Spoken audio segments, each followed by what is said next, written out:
Buenas tardes a todos. Muy rápidamente, como resumen de su currículum vitae, pues me gustaría destacar que es ingeniero técnico agrícola, que está licenciado en ecología también por la Universidad de Cádiz, diplomado en alta dirección de empresas del sector ecológico, diploma en alta gestión de empresas agroalimentarias del Instituto San Telmo en Madrid, diplomado en producción de aceite de oliva, aceite de mesa y salud por la Universidad de Córdoba, que tiene más de 15 años de experiencia como enólogo elaborando vinos, y sabéis que elabora vino, el que no lo sepa, está elaborando vinos en Andalucía, Galicia, Burdeos, Austria y Australia. Pronto creo que te vas, no sé si a Austria o Australia, no sé cuál es de los dos. Como los dos empiezan por A, dice, da igual, ¿no? Dice, da igual. O da igual, no, hay unos cuantos miles de kilómetros de diferencia. Almería, ¿no? Dice también, da igual. Bueno, gerente y administrador de diversas empresas agroalimentarias andaluzas, es productor y comercializador de vino de Ronda, Galicia y Austria, de aceite andaluz, socio y enólogo de Norte y Sur Vino SL. Hoy tenemos la suerte de que después de la conferencia pues vamos a tener una cata precisamente de vinos de esa bodega, ¿no? De Norte y Sur, en la que, bueno, pues veremos, yo creo que un vino curioso para el que no lo conozca, ¿no? Muy curioso, muy distinto de los vinos a los que estamos acostumbrados a probar, y que yo espero que os guste, porque nosotros de Lobo nos encantó hace ya unos cuantos meses que lo conocemos y el vino es absolutamente extraordinario. También administrador y gerente de Ortisan Asesores. Bien, hoy nos va a hablar, como decía, de la adaptación al cambio, de la reinvención, de la innovación, de cómo se puede innovar en un sector tradicional como es el vino. La idea de la conferencia hoy es que haya como una hora de conferencia, un rato de coloquio, y que a partir de ahí, en la habitación de al lado, pues tenemos preparada una degustación de vino. Vosotros diréis, hombre, de vino no se trata de beber vino, pues hay también queso y jamón. Sí, también. No se trata de que no es una degustación como tal, se trata evidentemente, para hacer una degustación de vino no se pueden mezclar con otros sabores, no deberíamos, pero hemos preferido, ¿no? Sí. Irnos a la cosa práctica, y evidentemente pues yo creo que para 7 y 7 y media seguramente os va a apetecer acompañar el vino con algo más. Así que, Pablo, todo tuyo y cuando quieras, mucha suerte. Muchas gracias. Muy bien. Bueno, me voy a poner de pie porque eso de estar sentado, a mí estar sentado me cuesta muchísimo trabajo, ¿vale? Voy a ir encendiendo el móvil porque tengo que cronometrar un poco los tiempos, ¿no? ¿O me vais indicando vosotros? Vale. Mejor. He oído hablar de unas cosas que se llaman relojes, no sé si son... Sí, pero es como, ahora es un device, como dices, ¿sabes? Que solamente hace una cosa, que es dar la hora. Y eso es una tontería. Bueno, vamos a ver. Primeramente quería agradecer a Diaté, a Juanma, a Miguel Ángel y a todo el equipo el que me hayan invitado hoy aquí para estar con todos ustedes y poder disfrutar y compartir, ¿no? Que de eso es un poco de lo que se trata. Yo vengo a contar un poco mi historia, mi rollo, a lo que me dedico y qué es lo que me entusiasma y qué es lo que me hace vivir y respirar todos y cada uno de los días, ¿no? Voy a hacer una cosa que había pensado, y es dedicar un poco esta conferencia a mi padre. Mi padre, que ha sido profesor de la Universidad de Sevilla durante muchísimos años y catedrático de Administración de Empresas, ¿no? Es curioso porque cuando yo estudiaba Ingeniería Técnica Agrícola, yo era la oveja negra, ¿no? Decían, Pablo no estudia Administración de Empresas, ¿no? Es pequeño, ¿no? Era un poco como extraño, jamás me forzaron a lo contrario, ¿no? Y al final he terminado dedicándome en parte a cuestiones de gestión, y lo cual me hace pensar que al final las cosas van en la dirección en la que tienen que ir, ¿no? Aunque eso ya igual lo dejamos para el momento del vino. Bueno, la conferencia... Se oye bien atrás. ¿Se oye bien? La conferencia se llama Vino, innovación en un sector tradicional. Bueno, ¿cuánto tiempo se lleva haciendo vino? Aquí igual hay gente que lo puede contestar muchísimo mejor que yo, ¿no? Pero bueno, miles de años, ¿no? Y al final cogemos un zumo de uva y se transforma en un producto que lleva alcohol, ¿no? Y eso ya es vino. Pues de ahí a lo que pasa hoy en día no tiene absolutamente nada que ver. Y de eso es de lo que vamos a hablar. No solamente de vinos, sino de personas, y vamos a hablar de territorios, y vamos a disfrutar todos juntos. Empezamos un poco el viaje, ¿no? ¿Y esto de qué va? Vamos a empezar y vamos a ver. De todos los guerreros amados por los dioses, este es al que más odio.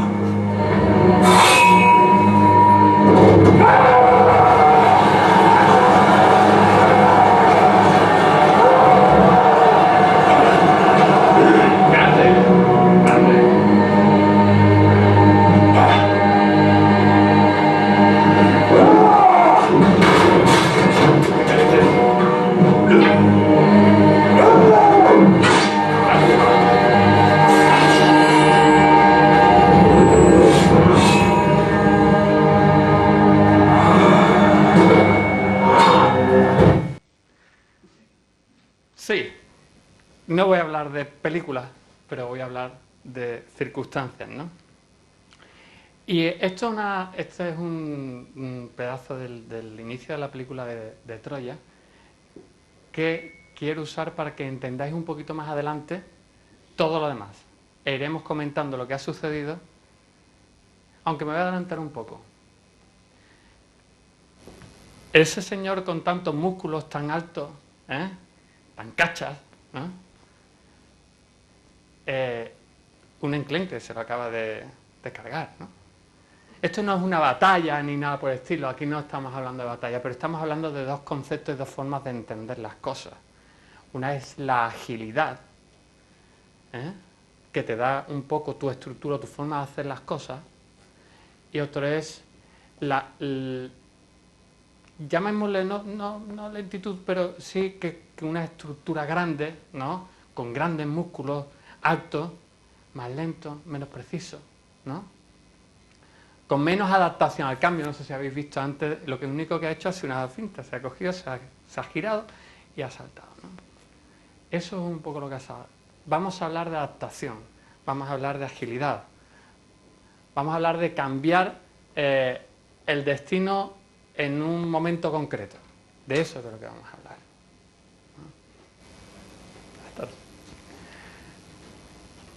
Seguimos.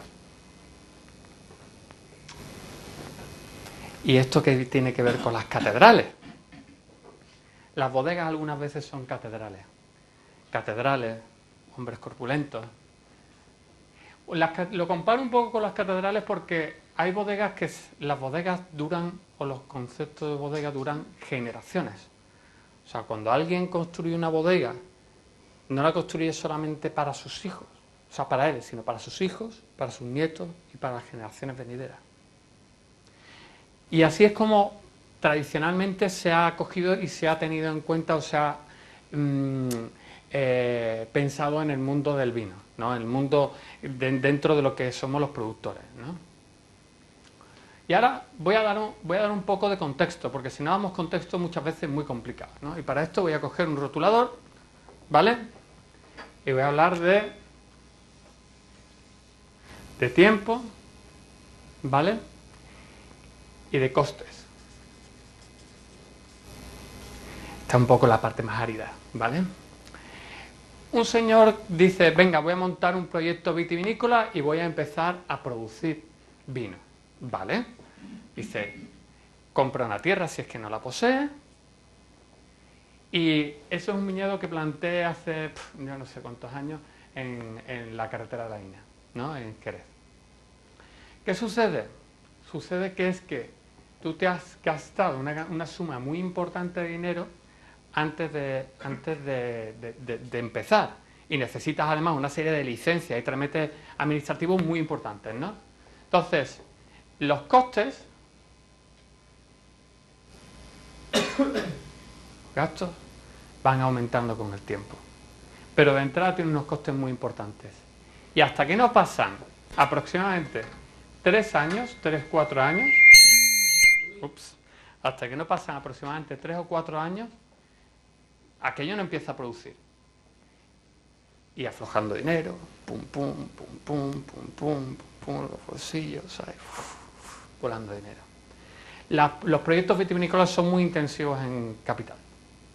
Muy, muy intensivos. Y el retorno tarda mucho tiempo. Al cabo de unos años el viñedo se pone con ese esplendor, pero además, tradicionalmente, un poco en función del manejo y una serie de cuestiones, no empieza a tener una uva de determinada calidad hasta pasar unos determinados número de años, donde la producción se estabiliza, los ácidos, la producción de azúcares, un poco unas cuestiones técnicas, o sea, que tarda aún más en producir algo que merezca la pena. Agronómicamente se puede manejar, pero bueno, es un tanto un poco más complicado, ¿no? Después dice, venga, me monto una bodega. Y ahora cogemos, y esto no hace así, esto hace así, ¿sabes? Y pum, pum, y pum, pum, y los bolsillos empiezan a gotear, ¿sabes? Empiezan a entrar las goteras. Tienes que tener un bolsillo muy solvente, ¿vale? O una fuente de financiación muy, muy sólida, ¿no? Porque si no, no te da. O proceder de este mundo, ¿no? No lo critico, es una circunstancia que es real, y además ahora, actualmente con los problemas que hay de financiación, estas cosas son extremadamente complicadas, ¿no? Eso es en Ronda. Esto fue una bodega que diseñé hace un montón de años también, ¿vale? Descargando los depósitos de los camiones y tal. Pum, pum, dinero. Montas tanques. Esto es una bodega de Burdeos, por cierto. Esto es bodega Valduero en Río Valduero, ¿vale? Y ahora dices, bueno, y aquí cuando se coge, ¿no? Bueno, pues tú coges al tercer, cuarto año, empiezas a producir. Y ahora dices, bueno, voy a hacer un vino joven. Bueno, con un vino joven, el problema es que las necesidades operativas de fondo son amplias y la rentabilidad no es tan alta, ¿no? Y te has gastado un dinero importante. Y dices, bueno, pues voy a coger y una parte o todo lo voy a coger y lo voy a envejecer. Y esto que hace así, ¿vale?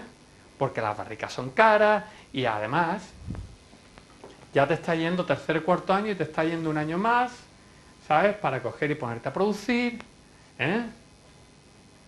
Porque necesitas pasar un año en barrica y tal.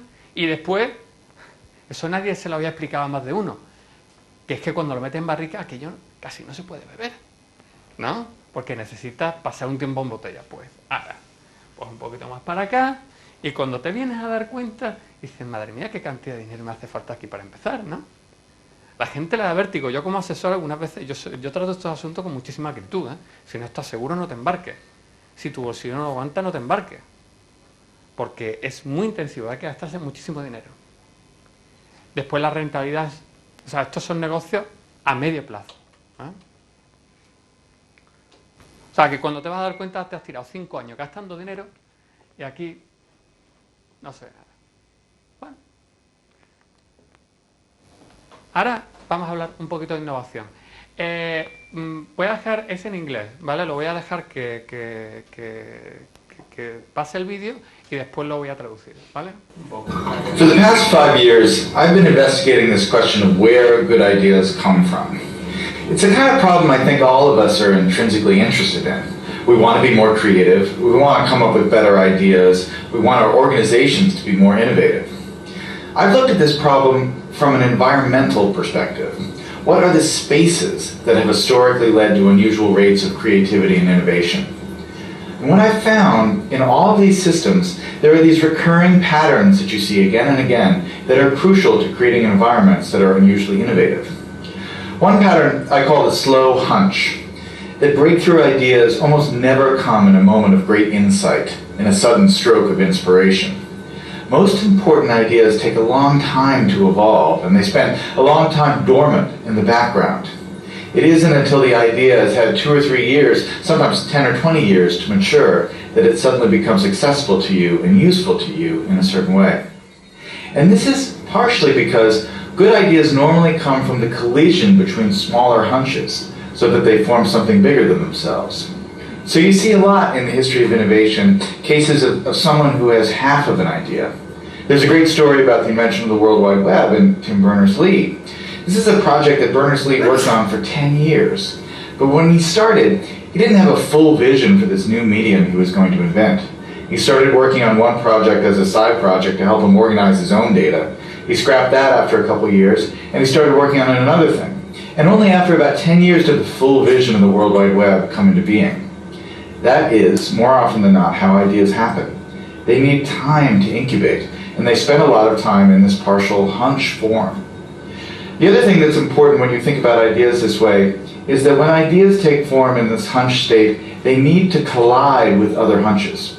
Oftentimes, the thing that turns a hunch into a real breakthrough is another hunch that's lurking in somebody else's mind. And you have to figure out a way to create systems that allow those hunches to come together and turn into something bigger than the sum of their parts. That's why, for instance, the coffee house in the age of the Enlightenment, or the Parisian salons of modernism, were such engines of creativity, because they created a space where ideas could mingle and swap and create new forms. When you look at the problem of innovation from this perspective, it sheds a lot of important light on the debate we've been having recently about what the internet is doing to our brains. Are we getting overwhelmed with an always connected, multitasking lifestyle? And is that going to lead to less sophisticated thoughts as we move away from the slower, deeper, contemplative state of reading, for instance? Obviously, I'm a big fan of reading, but I think it's important to remember that the great driver of scientific innovation and technological innovation has been the historic increase in connectivity and our ability to reach out and exchange ideas with other people, and to borrow other people's hunches and combine them with our hunches and turn them into something new. That really has, I think, been, more than anything else, the primary engine of creativity and innovation over the last 600 or 700 years. And so yes, it's true we're more distracted. But what has happened that is really miraculous and marvelous over the last 15 years is that we have so many new ways to connect and so many new ways to reach out and find other people who have that missing piece that will complete the idea we're working on, or to stumble serendipitously across some amazing new piece of information that we can use to build and improve our own ideas. That's the real lesson of where good ideas come from, that chance favors the connected mind.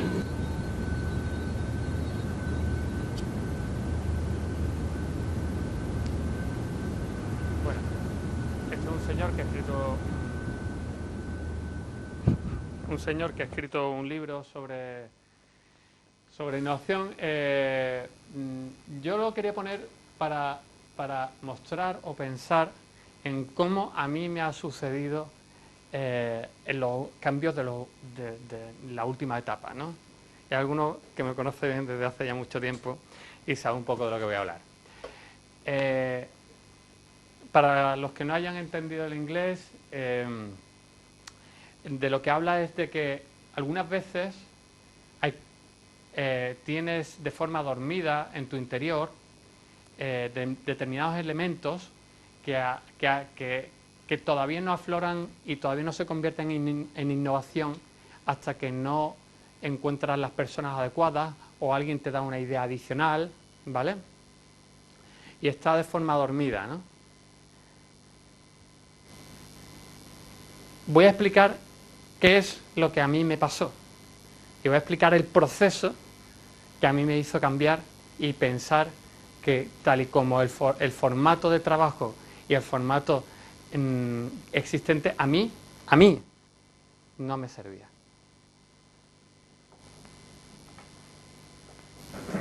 Se hace. Levanta la copa y examina el vino a contraluz.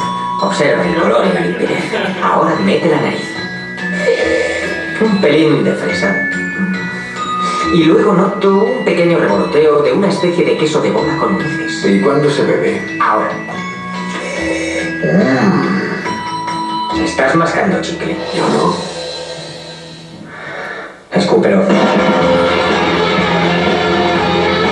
Quiero probar. ¡Ya! Me caso el sábado, por mi última semana de libertad. Jugaremos al golf, comeremos una comida exquisita y celebraremos tu despedida al grande. Será genial. Si esas chicas quieren montárselo con nosotros. Y si quieren tomar merlot, tomaremos merlot. No, si alguien pide merlot, me voy. No pienso tomar el maldito merlot. ¿Y qué pasó? Napa después de Entre Copas. Sideways, el nombre de esta película. A vinatarios y sumilleres no les entusiasmó una película que dicen que hundió el merlot de la zona.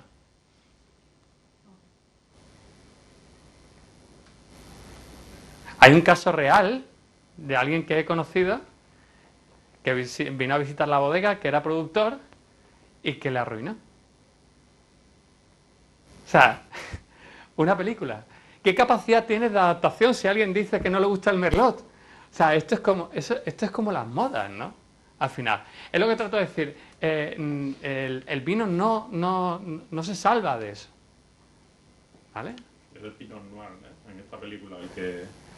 Espérate, no me lo revientes. Y ahora vamos a ver otra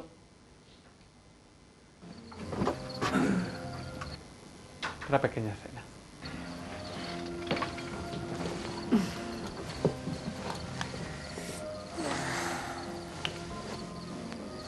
Oye, ¿puedo hacerte una pregunta personal, Miles? Claro. ¿Por qué te va tanto el Pinot? No sé, es como una obsesión. No sé. Es una uva difícil de cultivar, como tú ya sabes, ¿no?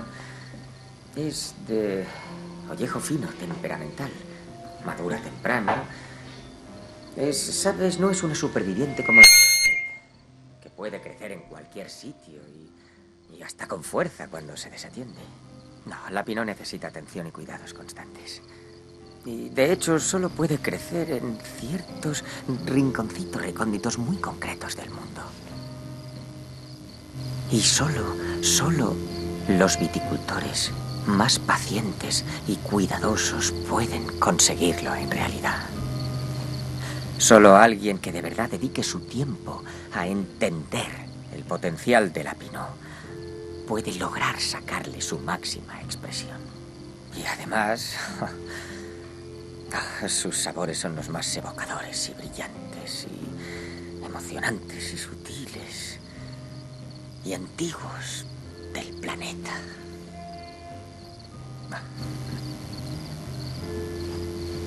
No sé, los cabernets también pueden ser potentes y espectaculares, pero por alguna razón me parecen demasiado prosaicos, yo qué sé.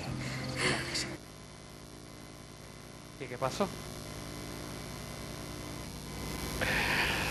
Lo que pasó fue que se dispararon las ventas de Pinot Noir. De hecho, es curioso porque se mete con el Merlot y habla de un Cheval Blanc del 1961, que es un Cabernet Franc con Merlot. Pero bueno, estos son artículos de prensa que hablan un poco del impacto que tuvieron sobre las ventas, ¿no? O sea, quiero decir, estamos en un mundo hiperconectado. Estamos en un mundo donde alguien tiene una opinión, se traslada al otro lado del océano y tiene un impacto y una influencia en los demás. Lo que sucedió fue que gente empezó a arrancar sus plantaciones de Merlot para poner Pinot Noir. ¿Y eso qué pasa? ¿Qué es lo que sucede? Que es que todo esto que he explicado te lo tienes que coger y te lo tienes que cargar y empezar otra vez. O reinjertar, pero son procesos, en cualquiera de los casos, son procesos lentos y costosos. O sea, ¿cómo lo haces? Y eso es extremadamente complicado. Es algo que no se puede remediar, eso es lo que hay, así es como funciona, no hay forma. ¿O sí? Vamos a ver. Yo un día me miré al espejo y pensaba que era un dinosaurio. Dije, yo estoy en camino a la extinción, ¿no? O por lo menos mi forma de entender mi profesión. Dije, esto no va a ninguna parte. No tengo dinero suficiente para ponerme en esas inversiones. No tengo capacidad de montar una bodega. Toda la gente me decía, ¿cuándo vas a tener tu viñedo propio? Y dije, pues está complicado, ¿no? Los costes de plantación de un viñedo, ponerlo en producción, solamente ponerlo en producción anda entre los 20 y 25 mil euros por hectárea. Más tierra, más las complicaciones. Uno tiene que vivir de otras cosas también durante ese tiempo, ¿no? Y eso es en sí mismo algo que en ese momento yo pues no sabía muy bien cómo remediarlo, ¿no? Bueno, entonces dije, conocí a mi actual socio en Galicia y dije, bueno, aquí hablamos de proyecto vitivinícola o de bodega. Bodega como entidad o proyecto vitivinícola. Son dos cosas distintas. O sea, la vinculación entre el activo material y tangible y todo lo demás. De ahí pasamos a poner en valor el conocimiento y las relaciones humanas. Y a partir de ahí conseguir un vino como producto y concepto.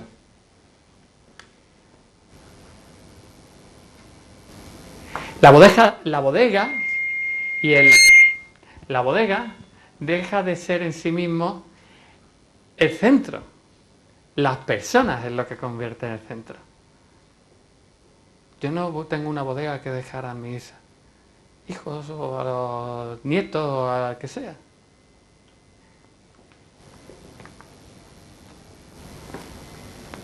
El de la izquierda es mi socio que se llama Aurelio Vázquez Fachal, gallego.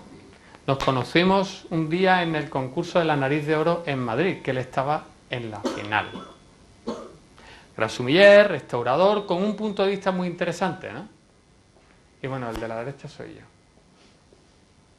Ya me conocéis. Entonces, ¿qué es lo que pasó? Cuando yo conocí a Aurelio, encontré a la parte que tenía el otro lado del puzzle. Para poder romper esas barreras que hasta el momento no podía. ¿Qué quiere decir eso? ¿Quiere decir que los proyectos vitivinícolas, tal y como tradicionalmente se entienden, son peores? No, no son peores, son diferentes. Simplemente son diferentes esos proyectos vitivinícolas. Sí es verdad que en este caso, nosotros ¿qué dijimos? Venga, nos encontramos y ahora decimos, nos vimos en Galicia, visitamos distintas zonas vitivinícolas gallegas y dijimos, macho, tenemos que hacer un vino juntos. Pues ninguno tenía bodega. Bueno, aquí alguno estará pensando que lo que voy a hacer es un outsourcing. No solamente es un outsourcing, sino que es la conjunción de las personas y de las ideas. Ahora ha entrado en acción el de abajo, se llama Felicísimo, es enólogo, asesor, productor de vino en la zona del Ribeiro y en alguna otra zona vitivinícola gallega, amigo con el tiempo, y nosotros acudimos a él para varias cosas. Obtener contexto, porque las experiencias agronómicas no son 100% reproducibles de una zona a otra, y a mí me tocaba aprender qué es lo que pasa en aquella zona. Y aprender de él, y aprender de Alfredo. Alfredo es el propietario de la bodega donde elaboramos y el propietario de los viñedos de donde procede la uva. ¿Qué inversiones he hecho? ¿Qué inversiones he hecho? La única inversión es tiempo, relaciones humanas y romper una de las cadenas más pesadas que existe ahora mismo en este país, que es la envidia y el celo. Para poder trabajar con ellos tienes que abrirte y compartir. Y ellos también, y eso es extremadamente complicado. ¿No? Nos tenemos que conocer, a ver qué tal, dar un paseíto, ¿no? Y el éxito es que las personas son el centro del proyecto, no los edificios, que también son importantes. Y además Alfredo tiene un viñedo espectacular, cultivado respetando el medio ambiente, ¿no? Con una clara tendencia que estamos en la producción ecológica porque es nuestro objetivo.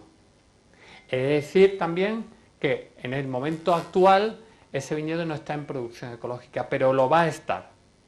Lo va a estar porque es hacia donde todos debemos ir, y creo firmemente porque yo he trabajado en producción bio durante toda mi carrera. Pero claro, te tienes que flexibilizar un poco y ayudar que alguien que ha trabajado siempre, alguien que ha trabajado no de forma ecológica durante todo este tiempo, pero sí de forma sostenible, tiene que cambiar un poco algunas formas de trabajar. Y Ribeiro es una zona extremadamente complicada para el manejo de enfermedades criptogámicas. Muy complicado. Para llover, tiene temperatura, un ciclo largo donde las cosechas son más tardías, ¿no? O sea, hay que afinar duro. Si yo digo que si alguien es capaz de sacar vinos en Ribeiro, es capaz de sacar vinos en casi cualquier lado, ¿vale? Muy difícil, ¿no? Pero además he encontrado una cosa que también es difícil. Yo no quiero plantar un viñedo y tirarme 15 años esperando a que los viñedos se expresen. Porque si lo hiciera ahora mismo, que tengo 36 años, que voy a cumplir el día 1, lo que va a suceder es que me voy a tener que poner con 50 años, ¿vale? Para poder empezar a sacar lo que realmente a mí me apetece sacar, ¿no? Bueno, pues ¿para qué? Si otro ya tiene esos viñedos y ya los tiene puestos a punto, ¿no? Sí es verdad que agronómicamente se puede manejar para que obtener ciertos resultados, pero ya estás forzando y ya estás trabajando un poco más a la planta, ¿vale? ¿Para qué? Si lo tienen ellos, ¿no? Y esto no es un simple outsourcing donde tú coges, vas, llegas, le encargas, te haces. No. Esto es transferencia de conocimiento entre personas. ¡Ups! El círculo se hizo más grande. Y ahora un día se nos ocurre la locura de decir, oye, ¿y si hacemos vino? Ups. ¿Y si hacemos vino? Ups. Me parece que me he colado.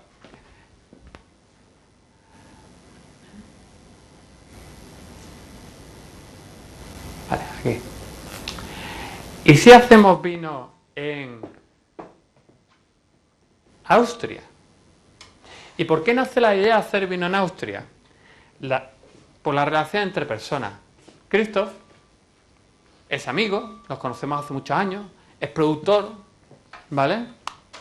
Tiene una pequeña bodega allí y dijimos, bueno, y ya que estamos, ya coges carrerilla e inercia, y dices, bueno, pues en Bordeaux con Nicolás Jobán. Bueno, y nos hace falta también otra parte del prisma.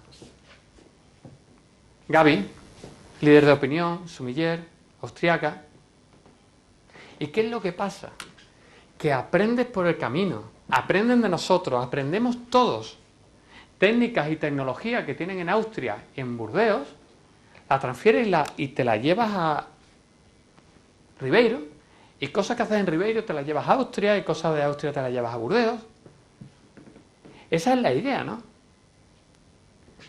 Donde el conocimiento forma la base del proyecto, y con ese conocimiento tú puedes llegar a un punto de elaboraciones de vino diferenciado. Habrá que le guste más, habrá que le guste menos, pero desde luego no te dejará indiferente, ¿vale? Parece esto de perogrullo, ¿verdad? Pero todas estas cosas al final que parecen de perogrullo, llevarlas a cabo y ejecutarlas de una forma limpia es extremadamente difícil. Y eso lo sabemos todo, ¿verdad? Confiar tu know-how y ponerlo en manos de terceros, eso no es tan sencillo. Bueno, entonces, todo este equipo de personas,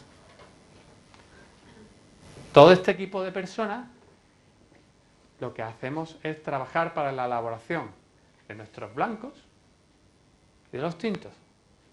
Actualmente estamos trabajando, bueno, lo voy a hablar ahora después. Buen color, ¿eh? Bueno, territorios. Los vinos son también territorios.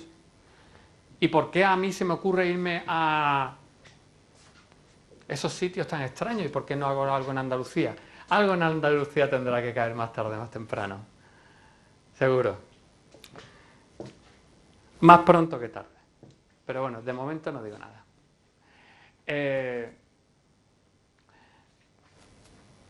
Yo, si quisiera plantar un viñedo, diría, bueno, tengo aquí un pedazo de tierra y pongo una serie de variedades.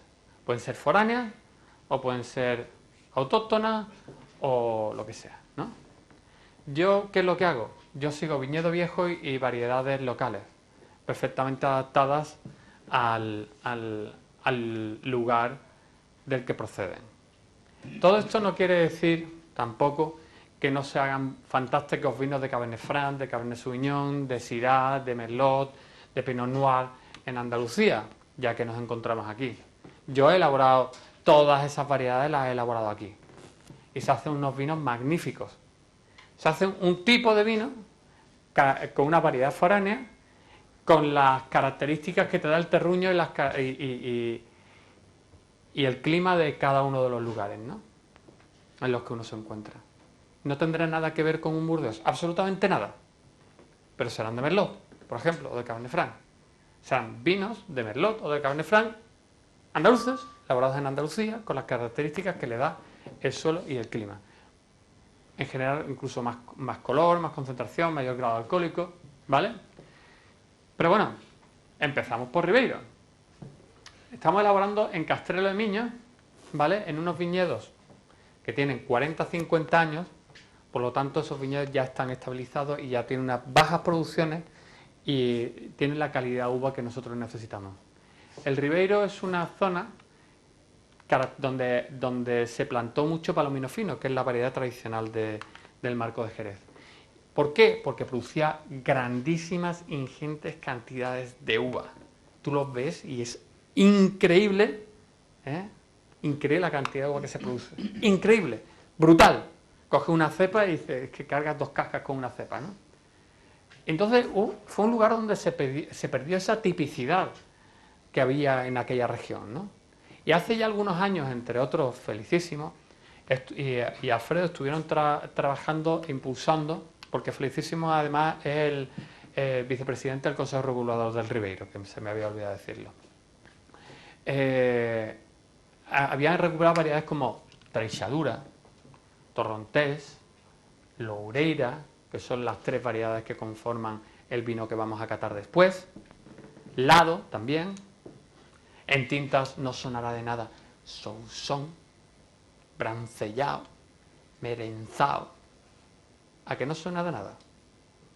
A ver, que os escuche. No. No os oigo. No. Os voy a decir una cosa, pues a mí casi que tampoco. Y me dedicaba a esto, ¿no? Hombre, Treixadura, Torrontés, pero eso de Sousson. Variedad tinta espectacular, donde las haya. Bordeaux. ¿Por qué Burdeos? Por las relaciones entre personas y porque, señores, por Dios, Burdeos es Burdeos. Por mucho que se empeñen más de uno, Burdeos es Burdeos. Y el conocimiento... Y además os voy a decir una cosa, les voy a decir una cosa. Es un lugar extremadamente tradicional en las elaboraciones de vino, ¿eh? O sea, yo voy y vamos con muchísima humildad, ¿no?, a intentar cambiar cosas en un sitio donde cambiar cosas es difícil. No sé si decirlo. Bueno, lo voy a decir. Igual hasta uno lo queman en la hoguera por el camino, ¿no? Pero bueno, como estoy tan acostumbrado a que me piten los oídos, pues mira, uno más, uno menos, unos cientos más, unos cientos menos, tampoco me preocupa. No, pero Burdeos es una zona que conozco bastante bien y que la verdad es que tenía ganas de aprender y de seguir haciendo cosas allí. Y Austria, ¿no? ¿A alguien le suenan los vinos austríacos fuera de los vinos dulces austríacos? Bueno, pues estamos elaborando una variedad que se llama la Gruna Berlina, ¿vale? Y la estamos elaborando de una forma poco tradicional y poco común. Y eso en variedad blanca y en variedad tinta, una variedad que se llama Blau Fränkisch, que le dicen la Pinot Noir del Este, por la calidad, ¿no? Pero es como un poco una variedad que está en el borderline, ¿sabes? Si tú estás en una línea, si la cruzas, te quedas sin uva. Una variedad que madura tarde y que si el año climatológicamente es malo, te quedaste sin uva. Pero bueno, el mundo está hecho también por los valientes, ¿no? Quien no arriesga, y este mundo de la vitivinicultura es un poco así.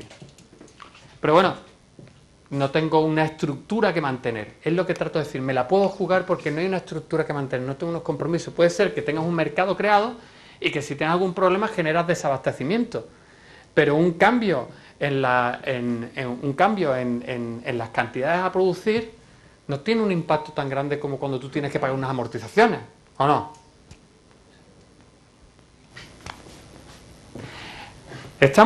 La uva viene de aquí, de esta zona que se llama Burgenland, y Burgenland es una zona muy conocida por los tintos, dicen la gente, tintos austriacos. ¿Y eso de tintos austriacos, eso qué es? ¿Tintos austriacos? ¿Cuánto llueve en Burgenland? Que alguien lance la moneda y diga una pluviometría. Venga tú, lánzala. 700, ¿no? Uf, son mucha agua, hombre. 450 litros al año. Eso no es nada. Eso no es nada. Pero es que estás en Austria, la gente se piensa, ostras, pero es que es muy poco. Entonces, es una zona donde no tienes tantos problemas de enfermedades porque realmente llueve poco. Y este lago, cuyo nombre no me atrevo a pronunciar, porque no sé pronunciarlo, no sé pronunciarlo correctamente, genera un microclima a su alrededor que hace que suavice también las temperaturas. ¿Vale? Increíble, en Austria, vinos tintos. He probado grandes vinos tintos austriacos. No solamente está la Blaufränkisch, sino está la variedad Saint Laurent, y no solamente están los blancos de Gruner Berliner, sino también hay Rieslings, hay Gewürztraminer, hay muchísimas variedades, ¿no? Pero claro, donde realmente se puede expresar una variedad que hemos cosechado a mediados de octubre y obtener 12 grados y medio, es allí, el lugar de donde procede, ¿no? Lo cual no quiere decir que no se pudiera traer aquí a Andalucía a producirla. ¿O sí? ¿Cuál es el problema de traérsela? Los papeles y la burocracia. La licencia tiene que autorizarse, no sé cuánto, campos de experimentación, no sé cuánto, y te han pasado 10 años encima. Está muy encorsetado legalmente también la plantación de viñedo y la producción vitivinícola. ¿Vale? ¿Vais captando un poco la idea de lo que quiero? Soy un mochilero. Mochilero de los vinos. Un elaborador, no un productor. Sí, un backpacker, ¿no? De los vinos, ¿no? Un poco, ¿no? Pero bueno, somos unos pocos.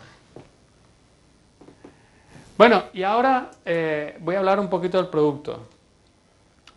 El producto vino procede de una materia prima que es la uva. Esto es en Galicia, esto es la finca de Alfredo, ¿vale? Es suya. Este es el equipo de personas seleccionando uvas que están haciendo esa gente. Lo que no sirve, lo que está podrido, seco, tal, se quita a mano. Pero hay una forma, una es desgranar con una despalilladora que se llama desgranar los racimos y después quitarlo, pero eso genera una cosa que se llama el mosteo. O sea, y es que esas bayas que están podridas se estrujan y ese mosto al final termina ahí. Pues se lo quitamos antes. ¡A mano!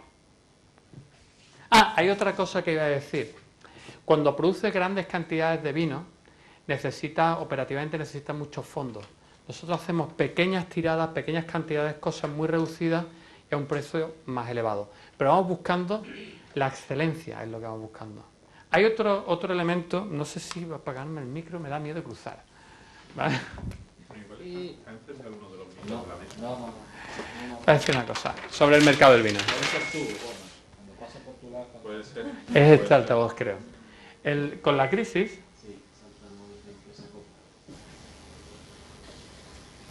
esto es lo que ha sucedido con el vino. Y esto tiene que ver con el precio, ¿no? Este segmento ha crecido porque el que tenía dinero tiene más dinero. El que estaba aquí, o sea, las bodegas que producían producto que estaba aquí, se han tenido que posicionar aquí o se han tenido que posicionar aquí.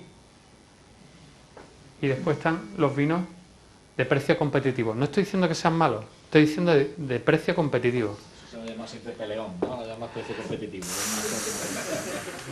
Bueno, hay vinos a precios razonables y de muchísima calidad, yo he de decirlo, ¿no? Bueno, aunque la palabra calidad está un poco rancia ya últimamente. Depende porque ¿qué entendemos por calidad? Él puede hablar de análisis del valor. Mucho mejor que yo. Compromiso. ¿Te apetece? No, lo digo porque la primera vez que yo escuché hablar de análisis del valor, lo escuché de su boca, ¿no? Bueno, entonces, quiero decir, es lo que ha sucedido con el mercado, ¿no? Entonces yo me quiero posicionar arriba, ¿no? Que es donde no hay sensibilidad al precio, ¿vale? Lo cual no quiere decir que yo no produzca en ninguno de los otros segmentos, ¿no? Pero ahí es donde toca luchar. Y eso es el 6% del total de la tarta. Ya, como veis, está anunciando que su vino es caro, básicamente. Pues yo creo que es barato. No. Que es caro o que es barato, ¿no? Bueno, entonces, cogemos, extraemos el mosto, tal, lo fermentamos en barrica, lo dejamos en barrica un tiempo. Este es Alfredo, currando. No es que él sea el que curra y yo el que mira, ¿no? Sino que yo el que hace la foto, ¿no? Sí, es sospechoso que nunca estés en la foto trabajando. Es porque soy el que las hace, ¿no? Después, el embotellado otra vez Alfredo. Parece que no la doblo, ¿verdad? El embotellado, o sea, hacer vino parece sencillo. Hacer vino es extremadamente complicado. O sea, hacer vino en sí, lo he dicho al principio de la conferencia. Hacer vino, tú pones a fermentar, aquello se convertirá los azúcares en alcohol. ¡Uy! Ya es vino. Pero no. Llega un punto donde traspasar esa línea de la excelencia es difícil, porque necesitan materia prima adecuada. Materia prima adecuada, conocimiento, orientación al mercado, qué es lo que el mercado quiere tomar, a qué precio lo quiere tomar.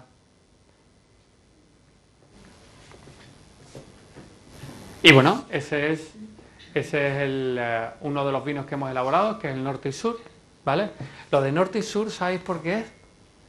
Lógico, yo de Sevilla, el de Santiago y mi padre de Villagarcía. Mi padre es gallego. Eso de Ortigueira no es arbitrario. Entonces, eso es en el Festival de Cine de Málaga, ¿vale? Que estuvimos apoyando una película que se llama Casting. Y bueno, y ahora viene todo lo demás. Todo lo demás es que tu producto tiene que estar con las personas adecuadas. ¿Sabéis quién es? ¿Sabéis quiénes son? ¿A que no?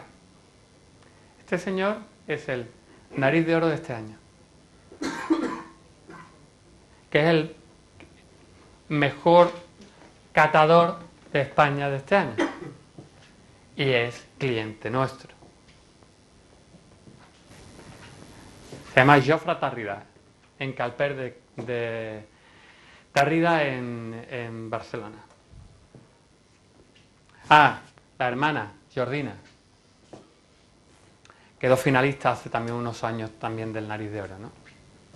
Y tiene 1500 referencias de lo mejor.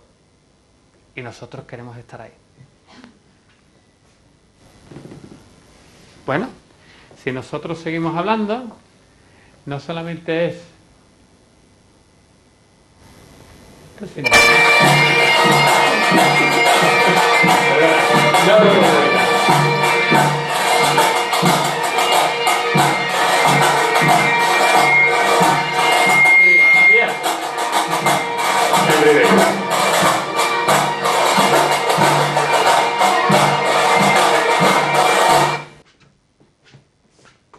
Mola, ¿verdad? Pues es que esto no es solamente trabajo, no es solamente dinero, es una forma de entender la vida. ¿Qué es eso? Burdeos, una cata de Grand Cru. No hay nadie como los franceses montando tinglados del vino. ¿O no? Hay que estar en ese tipo de sitios. ¿Y esto qué es?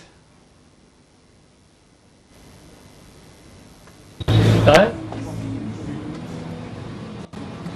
Ahí estoy currando, ¿eh? Quiero que veáis la hora del día que es, que ya se está haciendo de noche, y seleccionando uvas. Si esa gente no cree en nosotros y no cree en lo que hacemos, eso no pasa, tiene que estar involucrado todo el mundo. Bueno, y estábamos escuchando a Carlos Núñez, ¿sabes? ¿Cómo no?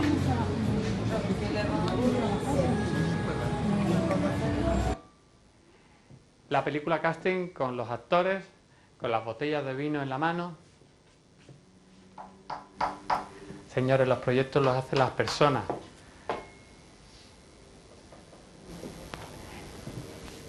Y no quiere decir que los otros modelos no sirvan, quiere decir que a mí no me servía para hacer lo que yo quería hacer. Aprender, desarrollarme, desarrollarnos todos, compartir, crecer y con una clara orientación al bio, sin ningún lugar a dudas. Voy a terminar con la última parte de lo que quería explicar. ¿Y tú qué? ¿Qué? ¿De qué? ¿Por qué te interesa tanto el vino? Creo que empecé a interesarme a través de mi exmarido. Ah, Tenía una especie de bodega enorme solo para fardar. ya. Pero luego descubrí que yo tenía un paladar bastante fino. Y cuanto más bebía, más me gustaba lo que me hacía evocar. ¿Cómo qué? Como lo farsante que era él. No, verás. Me gusta pensar en la vida del vino. Sí. En que es una cosa viva. Me gusta pensar en qué pasaba el año en que crecían las uvas. En cómo brillaba el sol. O si llovía.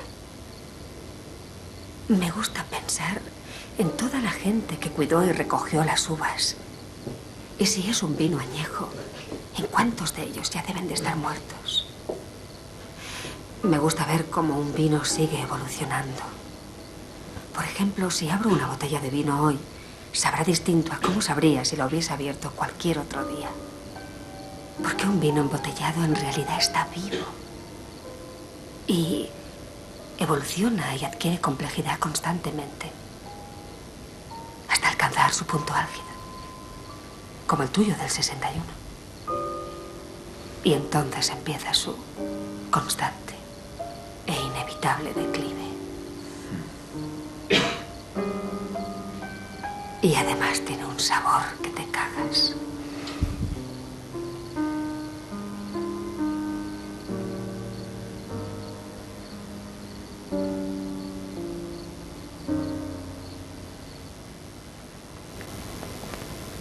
Ya está. ¿Qué va? Se raja. En resumen, el vino es una forma de entender la vida también. Hay que intentar buscar la forma de llegar a los mismos objetivos, o por lo menos parecidos, en función de las posibilidades que cada uno tiene. No existe el imposible, sino lo que existe es que hay que abrir nuevos caminos. Y esos nuevos caminos se abren cuando conoces a personas, cuando compartes conocimiento, cuando vas abierto a los sitios y con humildad. Lo que yo trataba de enseñar yo esta tarde es que no necesariamente hace falta dinero, músculo y estructura. Hay que ser original, intentar buscar otras formas de llegar al mismo punto cuando los recursos son escasos, como son los tiempos que corren hoy en día. Algo sencillo de decir, muy complicado de hacer. E intentar dar un poco de esperanza también. Muchas gracias.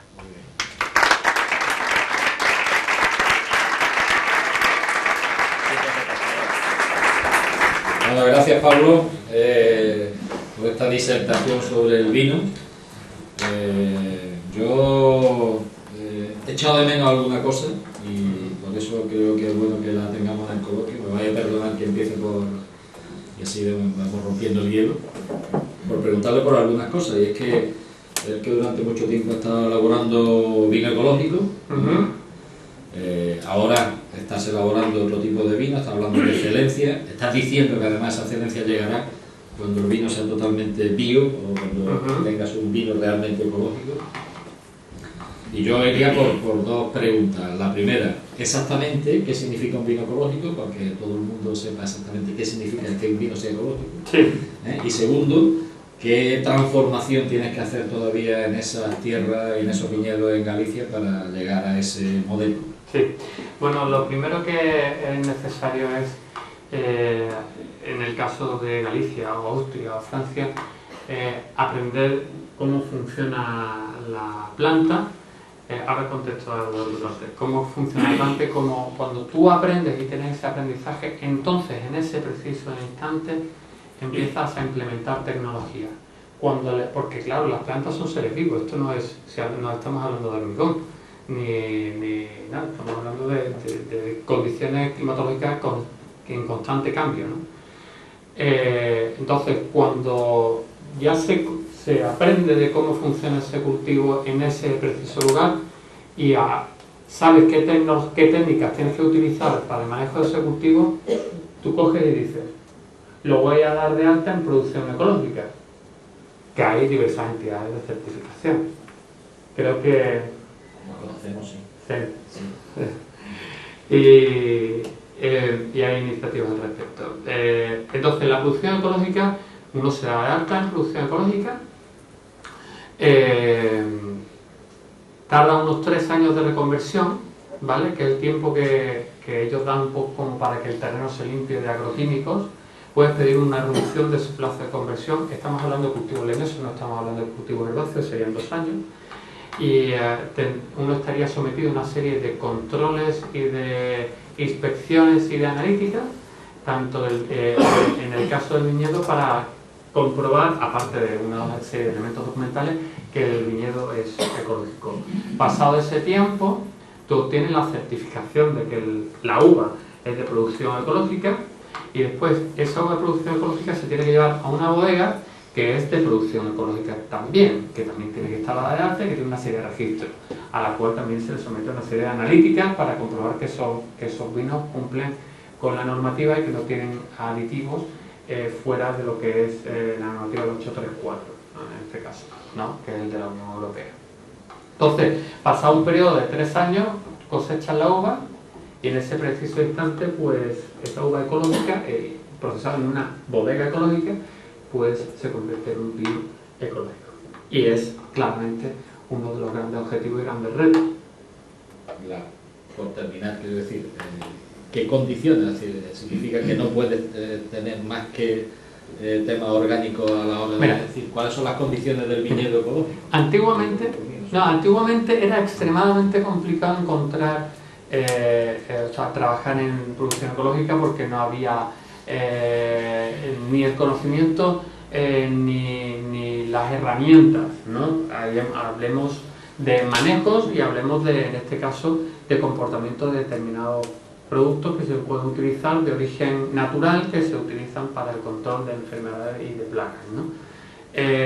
Hoy en día eso está prácticamente superado, ¿vale? Y todo va a depender del camino o la dificultad de las condiciones climáticas y el cultivo, ¿no? O sea, quiero decir, no es lo mismo producir plátano que producir viñedo, que producir olivar o que producir albaricoque, ¿no? Y en función del clima, ¿no? Básicamente.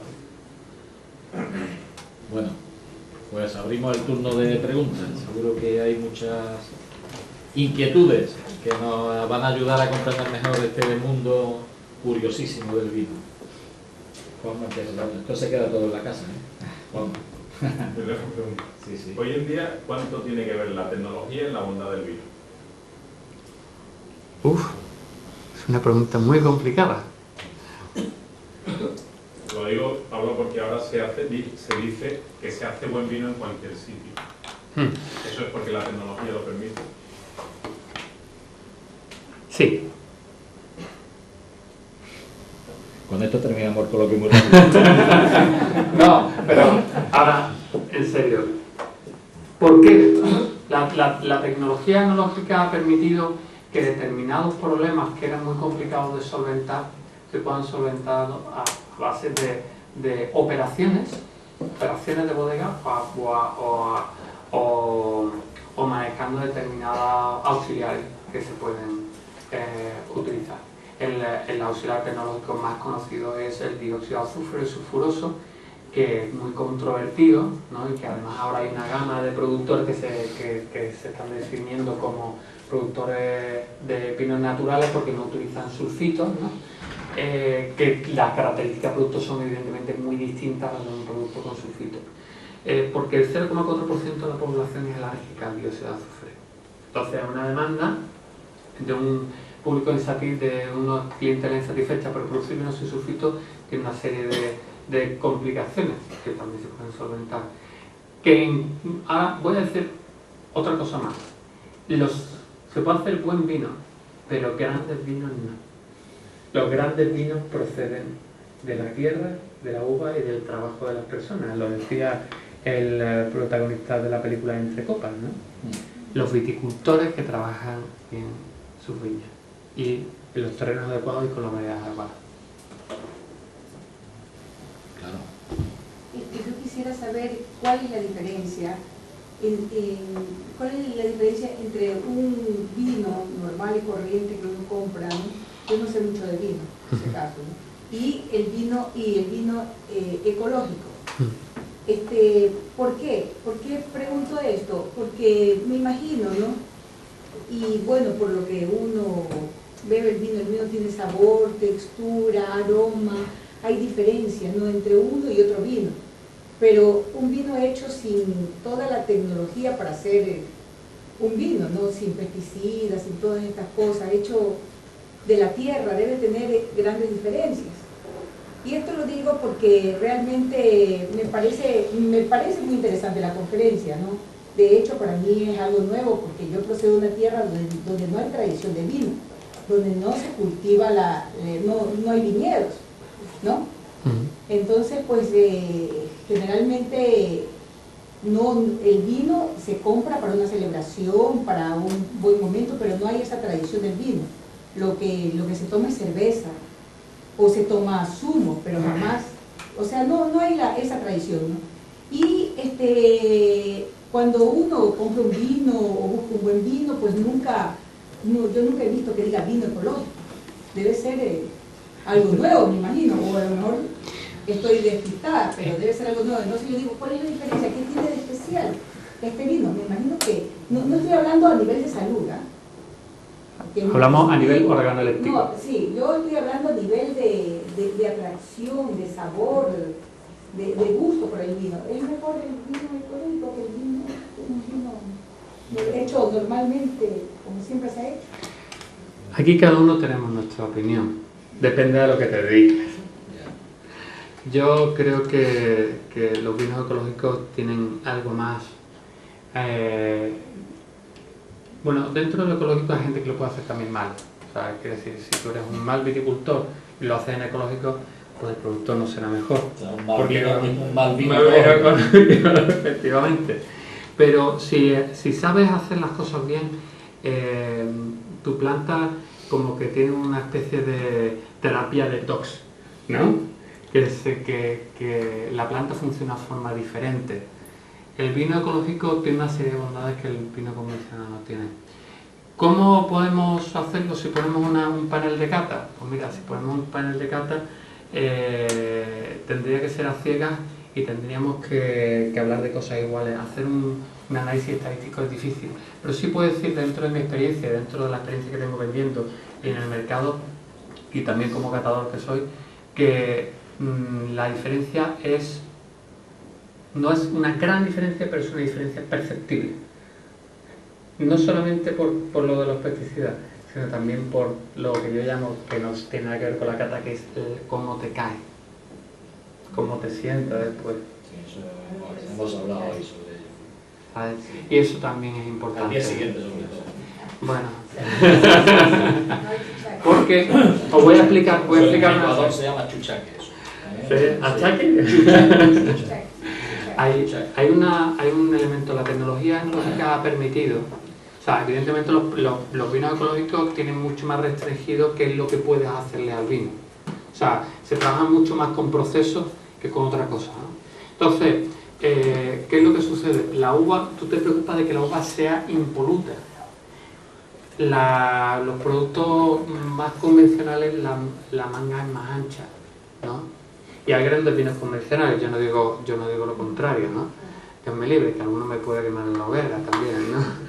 Pero es decir que ¿qué es lo que sucede? La uva es mejor, porque si una uva va con pudrición, lo que nosotros estamos quitando ahí era agua podrida.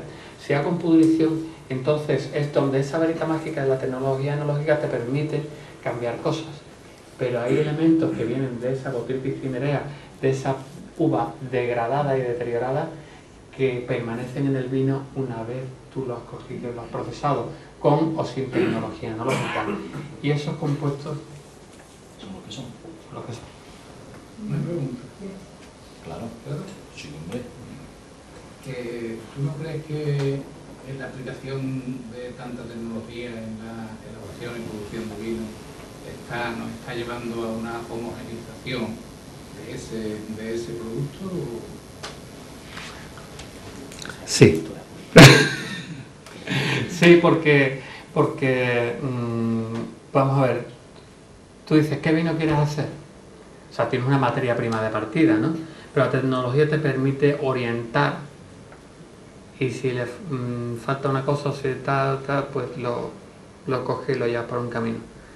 La verdad es que a mí siempre se me achaca mucho que soy muy antienólogo, porque trabajo sobre todo con procesos, no trabajo, ¿sabes? Lo que intento es tener una uva de calidad, de una tierra cultivada de una determinada manera y procesarla sin mucha historia, ¿no?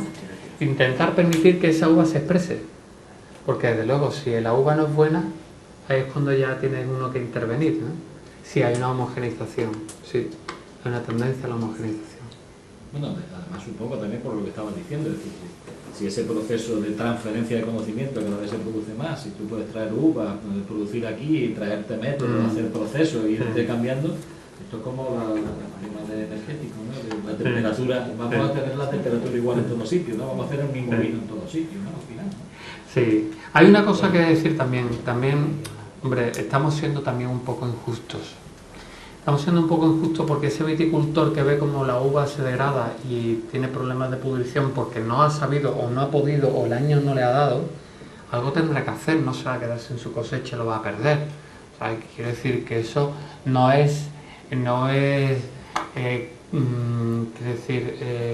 quiero decir que eso sea malo, quiero decir que es una forma de que los agricultores, los productores, algunos puedan salvar sus cosechas y, hombre, tiene que haber precios y vinos para todo el mundo, ¿no? Eso también ha permitido el abaratamiento de costes y de la producción, y ha permitido que otros productores puedan sacar adelante sus cosechas y venderlas razonablemente en el mercado. Gerardo. Yo vengo del Marco Montilla Moriles, o sea, Sí. también, pero siempre he estado un poco más ligado al mundo del aceite. Hace 15 años aproximadamente tuve y mantengo una aventura profesional en el mundo del aceite. Está bien que diga lo de profesional. Con dos franceses que vinieron, dos franceses de Montpellier que se vienen a Andalucía a vender aceite por todo el mundo. Tenían bastante experiencia comercial y me dijeron algo que nunca he olvidado, nada más empezar nuestra amistad. Y me dijeron, nunca jamás venderemos ni vinos ni aceites, porque en todas las regiones del mundo producen vino y producen aceite. Y si eso es una guerra sin cuartel contra todo lo que es lo local. Me ha parecido entender que ha hablado de la parte alta un 6% de los vinos, el otro 94% también habrá que venderlo. ¿Y qué compite en ese mercado local a precio local? ¿Yo? No, el 94% que no eres tú. No, el 94% compite en el mercado local e internacional y la batalla con el cuchillo entre los dientes a donde haga falta. Realmente complicado, ¿no? Una pregunta, ¿qué no es complicado hoy en día? Parezco un gallego, ¿sabes? ¿Qué no es complicado? No, de la vena de gallego que lo sabe. ¿Sabes? Responde alguna pregunta. No, pero tú, Gerardo, que además sabes perfectamente, porque un gran entendido en aceite, y además pues hace coupage, que llaman los, ¿no? Que se llama en el término, y bueno, pues sabe que efectivamente que una de las maneras de vender aceite en la parte de arriba, precisamente en la parte de arriba, es hacer las mezclas las asociaciones necesarias que permitan pues darle esas características organolépticas que valen en el mercado francés o en el italiano o en Argentina. Porque el perfil de producto no tiene nada que ver en función de donde tú te quieras ir. En el caso del aceite, por ejemplo, que algo de aceite sí que también tengo mi carteo porque también soy productor de aceite. Un picual picante y amargo, vete a venderlo a Reino Unido, claro, no lo quieren. Pero vive en cualquier pueblo de Jaén. Claro, pero prefiere un arbequino, ¿no? Más frutal, ¿sabes? Con menos carga fenólica, ¿no? Aunque lo que no saben es que esos polifenoles son extremadamente beneficiosos para la salud. Pero bueno. Al final todo el mundo va buscando un poco la personalización y alguna diferenciación.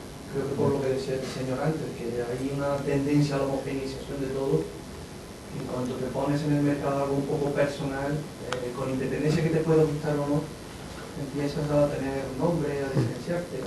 Mi madre decía una cosa y siempre lo he dicho. Los jerseys, la ropa clásica nunca pasa de moda, ¿no? Pues entonces lo que quiero hacer son clásicos, ¿no? O sea, clásicos de cada una de las zonas. Bueno, y si en el Reino Unido no le gusta el picual, es que también, ¿sabes? Es cuestión de llegar a los lugares adecuados y saber maridarlo y dar el mensaje adecuado. Donde normalmente nos equivocamos siempre es la comunicación. ¿O no? Muy difícil eso. Conquistar los mercados no depende solo de que el producto sea bueno, también hay que tener manos y gastarse dinero y influir y tener determinadas características, eso está claro. Y mira, el hecho de que en una película seas capaz de decir este vino es maravilloso y el otro es una porquería, de un mercado un vino y es capaz de poner. Y eso, yo no creo que eso sea casual. ¿Tú crees que es casual en la película hablar del Pinot como un elemento y del Merlot que... ¿Es casual o lo ha pagado alguien? ¿Tú has promovido la película casting? ¿Tú has pagado por estar ahí, no? Sí. Pues, no me digas que la gente no que esto es casual o del Merlot. Tú me pares, realmente me vas a hacer contestar. No, es una pregunta retórica. Es una pregunta retórica, no te voy a hacer contestar. Mira, no lo sé, lo que pasa es que nos ponemos... Me da igual pagar o no. Pero estás influyendo en eso, o eres amigo del nariz de oro de tal. Bueno, evidentemente, te da un vino que es bueno, te conoces, sabes que tú eres un buen elaborador de vino y todo eso es la influencia de un mercado. Evidentemente, a partir de ahí, tiene un prescriptor maravilloso a partir de este momento. El problema es que algunas veces pensamos mal y algo siempre detrás. Quizás lo haya, quizás no, pero algo tan sumamente manifiesto, pues por lo menos yo quiero pensar que no ha habido nada detrás, pero ¿sabes lo que yo creo? Esta película, yo creo que no se pensaba en ello, que fuera a tener la repercusión que finalmente tuvo. Bueno, otra cosa que no creyeron en su película, que eso es diferente. Si no tenían fe en su propia producción. Lo que has dicho refiriéndote al aceite, que tienes que dar, vamos a poner en América, ¿no? El gusto viene en América. Pero puede llevar igual porque nos gusta porque es amargo. ¿Tú qué vino estás haciendo en Galicia? ¿Hacia qué gusto te diriges? Pues la verdad es que en este sentido he sido bastante suicida, porque he hecho el vino que a mí me gustaba, el punto, ¿sabes?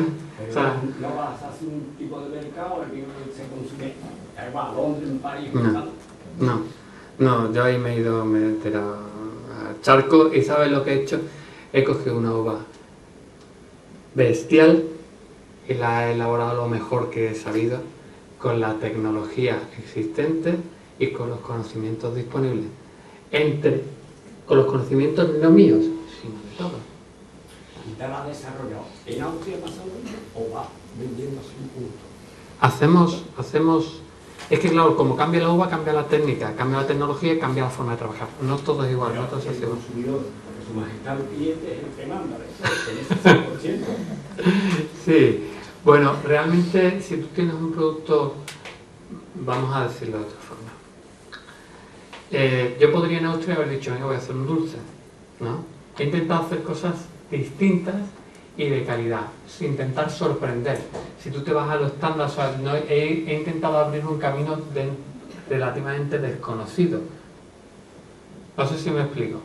No he intentado seguir ninguna corriente ni ninguna tendencia de terceros, sino que estoy intentando abrir nuevas corrientes y nuevas formas de trabajar. Por ejemplo, fermentaciones en barrica en Ribeiro, poca cosa. Maceraciones prefermentativas en Ribeiro, poca cosa. Selección de uva como hay, yo no la he visto, ¿no? Pero todo eso está en los libros incluso. O sea, que es que no me estoy inventando tampoco muchas cosas. Hombre, después los matices me los quedo yo y los compañeros, ¿sabes? Que macerar, temperaturas, tiempos, ¿sabes? En fin, pero ahí nos la hemos jugado un poco. Hemos jugado también un poco con la reputación que tenemos, porque hay una cosa que nos he dicho, hacemos venta en Premier. Premier es lo que ahora está tan de moda, que es el crowdfunding. Premier es un concepto muy francés, que es que una vez al año se reúnen los grandes wine merchants del mundo y van a comprar a Burdeos probando esa añada y compran en avanzado.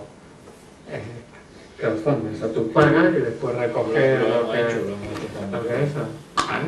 Sí, con buen resultado. Ah, conmigo. Sí, cierto, lo has hecho con buen resultado, que espectacular, ¿verdad? Y al día siguiente, ¿cómo te has levantado? Magníficamente. Eso es una de las grandes ventajas del civil. No vamos a tener vino como que mañana, para que mañana tuvierais resaca aunque el vino no fuera bueno. Pero suponiendo que hubiera suficiente vino, no tendríais resaca. Ahí hay otra pregunta. Es una pregunta. Yo tampoco soy del conocedor de vino, y me dedico a los ascensores. Me ha sorprendido que la edad que tienes y la experiencia que has contado, que para mí es mundial, ¿no? Pero mi pregunta va por lo siguiente. Has hablado mucho del proceso productivo, de cómo selecciona, de cómo haces todos los vinos y tal. Me gustaría saber cómo has desarrollado la política comercial después para vender esos grandes vinos que fabricas, ¿no? Sí. ¿Qué política has tenido? ¿Qué grandes vías de distribución has pensado? ¿Cómo lo has hecho? Mira, son vinos que no son baratos, ¿vale? Entonces, hay varias patas, ¿no? Primero primero la gente te conoce. Evidentemente yo no llevo aquí 2 días ni 2 años trabajando, yo llevo 15 años en el sector y me conocen alguna gente por cosas buenas y otra gente, pues, como todo, pues nos pondrán por otras cosas. Nos pondrán mal, pero bueno, porque la vida es así, ¿no? Primero, la gente compra por la confianza que tiene en ti. Segundo, compra porque tú tienes un mensaje, no solamente porque tú tengas un buen producto, sino tú tienes un mensaje. Hay gente que tiene un mensaje de confianza. Tú en los ascensores, seguro que la confianza es máxima en la seguridad, ¿no? Seguro que la palabra seguridad no se te quitará de la boca, ¿no? Constantemente, ¿no? Y de servicio, ¿no? Mira, hay una cosa que me decía hace mucho. Cuando tú tienes una norma ISO, ya hay 3 que la tienen. Cuando tú tienes un precio competitivo, ya hay 3 que lo tienen, mejor que tú. Y cuando tú das un buen servicio al cliente, hay 3 que lo dan. ¿Y sabes al final lo que define la compra? Las relaciones entre las personas. ¿No estás de acuerdo conmigo? Pues está. El coger yo con una mochila con muestras de mi vino y plantarme en el calper de Tárida y decirle, este es mi vino, esto es lo que hago, esto es lo que somos. Ir a Comerç 24, ir a... con total valentía, porque soy un firme creyente de mi producto. Después, lo que viene después va solo, o sea, quiere decir, cuando ya hay confianza entre las personas, se producen compras y reiteración y tal, y la cosa va avanzando, eso va después, ¿no? Pues eso es el tema.